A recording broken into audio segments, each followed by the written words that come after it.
आदर्श के निवेशक साथियों, कैसे हैं आप लोग। साथियों, आज मैं आपके लिए एक लेटेस्ट अपडेट लेके आया हूं, जिसमें छत्तीसगढ़ हाई कोर्ट ने 23 नवंबर 2020 को एक जजमेंट पास किया है आदर्श से रिलेटेड मैटर में, जिसमें निवेशकों की तरफ से जो रिट पिटीशन फाइल की गई थी उसमें रेस्पोंडेंट्स को, जिसमें सेंट्रल रजिस्ट्रार लिक्विडेटर आदर्श क्रेडिट कोऑपरेटिव सोसाइटी और कमिश्नर ऑफ सेंट्रल रजिस्ट्रार, इन चारों रेस्पोंडेंट्स को ये आदेश दिए हैं कि वे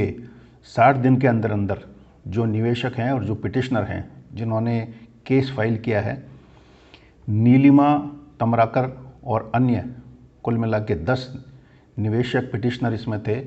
उनको 60 दिन के अंदर अंदर पेमेंट करने के आदेश दिए हैं। और साथ ही साथ उसमें ये भी लिखा है कि subject to rules and guidelines in this subject matter. तो साथियों, ये जजमेंट आपको शायद पहले याद होगा कि इसी छत्तीसगढ़ हाई कोर्ट ने पहले श्यामलाल राठौड़ के नाम से एक केस था, जिसमें 1 सितंबर 2020 को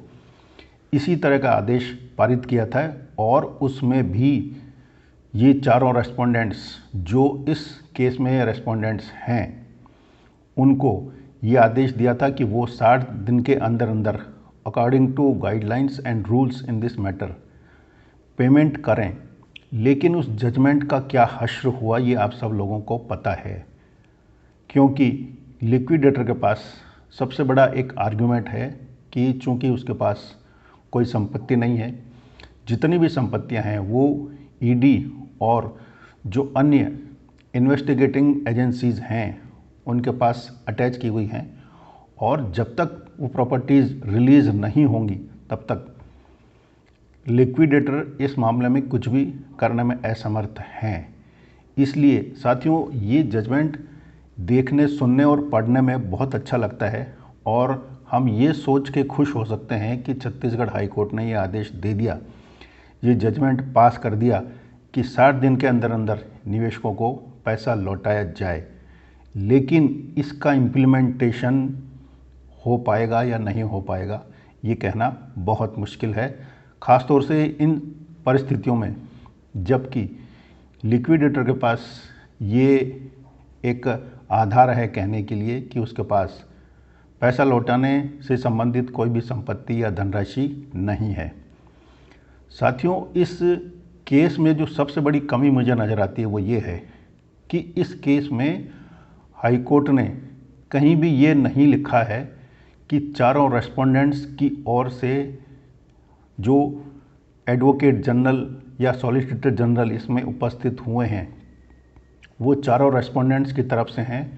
और दूसरी बात जो सबसे बड़ी कमी है, रेस्पोंडेंट्स की तरफ से कोई भी आर्गुमेंट नहीं हुआ, यानी ये केस मेरिट के ऊपर डिसाइड नहीं हुआ, जिसमें रेस्पोंडेंट्स की तरफ से ये कहा जाता कि इस मैटर में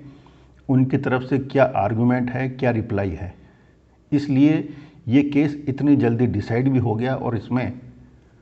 सिर्फ ये लिखा है कि अपोजिट पार्टी की तरफ से जो सॉलिसिटर जनरल उपस्थित हुए उन्होंने इस केस को अपोज नहीं किया। इसलिए हाई कोर्ट ने तुरंत इस केस में जजमेंट पास कर दिया। साथियों, इस तरह के जो जजमेंट्स होते हैं जो देखने में और पढ़ने में बहुत अच्छा लगते हैं कि वो हमारे फेवर में हैं, लेकिन वास्तव में इस तरह के जजमेंट्स का कोई अर्थ इस सेंस में नहीं है कि जब तक आपको रिलीफ उस जजमेंट से नहीं मिले वो जजमेंट किसी मतलब की नहीं है। इसलिए साथियों, ये जजमेंट हमारे फेवर में होते हुए भी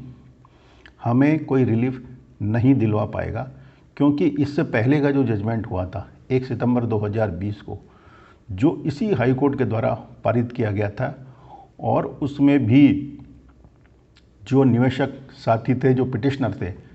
उनकी तरफ से वही वकील साहब थे जो इस केस में हैं। और इस केस के जजमेंट को और ऑर्डर को पढ़ने से और उस केस के ऑर्डर को पढ़ने से लगता है कि ऑर्डर बिल्कुल एक जैसा पारित किया गया है, हालांकि वो निवेशकों के हित में दिया गया प्रतीत होता है। तो साथियों, ये आज का एक अपडेट था जो आप लोगों को निश्चित तौर पर सुनने में और पढ़ने में अच्छा लगेगा,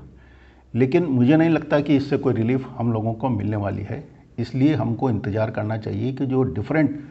दूसरे हाई कोर्ट्स में केसेस पेंडिंग हैं उसमें मेरिट पे बहस होने के बाद ठीक तरीके से केस डिसाइड किया जाए और हाई कोर्ट कोई इफ़ेक्टिव ऑर्डर तुरंत पास करे ताकि हम निवेशकों को इसमें राहत मिल सके। साथियों, अदर्स से रिलेटेड और लीगल सब्जेक्ट से रिलेटेड अपडेट्स अगर आप जानना चाहते हैं तो मैं रिक्वेस्ट करूंगा कि आप मेरे चैनल लीगल कॉज को सब्सक्राइब करें और कमेंट बॉक्स में अपने कमेंट दें ताकि